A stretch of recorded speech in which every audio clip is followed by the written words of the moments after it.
মধ্যপ্রাচ্যের লেবাননের সশস্ত্র গোষ্ঠী হিজবুল্লাহ যোদ্ধাদের পেজার ও ওয়াকিটকি বিস্ফোরণের ঘটনার পর রীতিমতো নড়ে চড়ে বসেছে প্রতিটি প্রতিরোধ সংগঠন।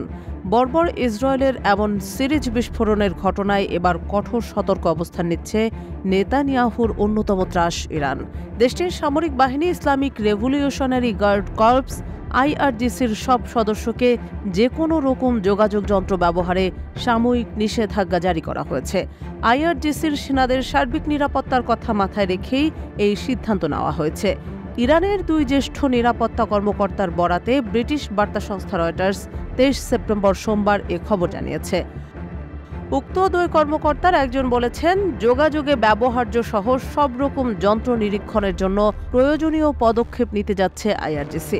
এসব যন্ত্রের অধিকাংশই হয় দেশে উৎপাদিত অথবা চীন ও রাশিয়া থেকে আমদানিকৃত। গত মঙ্গলবার লেবাননে হিজবুল্লাহ সদস্যদের প্রায় 3000 পেজার একযোগে বিস্ফোরিত হয়েছে। পরদিনই আবার কয়েকশো ওয়াকি-টকি বিস্ফোরিত হয়। এই ঘটনায় এখন পর্যন্ত 39 জন নিহত ও 3000-এর বেশি মানুষ আহত হয়েছেন। এই ঘটনাকে হামলা হিসেবে অভিহিত করছে লেবানন ও হিজবুল্লাহ। দুই পক্ষ থেকেই এই হামলার জন্য ইসরায়েলকে দায়ী করা হচ্ছে। অবশ্য হামলায় সম্পৃক্ততার বিষয়ে কোনো বক্তব্য দেয়নি বর্বর ইসরায়েল। নাম প্রকাশ না করার শর্তে ইরানের দুই কর্মকর্তা আরও বলেছেন, দেশে ইসরায়েলি গোয়েন্দার অনুপ্রবেশ ও ইসরায়েলের কাছে অর্থের বিনিময়ে বিক্রি হওয়া ইরানিদের নিয়েও চিন্তিত আইআরজিসি। এজন্য মধ্য থেকে উচ্চ পর্যায়ের সেনা কর্মকর্তাদের উপর তদন্ত চালাচ্ছে কর্তৃপক্ষ।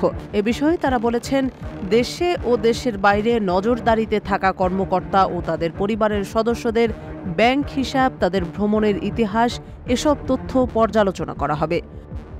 উক্ত দুই কর্মকর্তার দাবির সত্যতা যাচাই করতে পররাষ্ট্র, প্রতিরক্ষা ও স্বরাষ্ট্র মন্ত্রণালয়ে যোগাযোগের চেষ্টা করেছে রয়টার্স, তবে তাদের পক্ষ থেকে কোনো বক্তব্য পাওয়া যায়নি।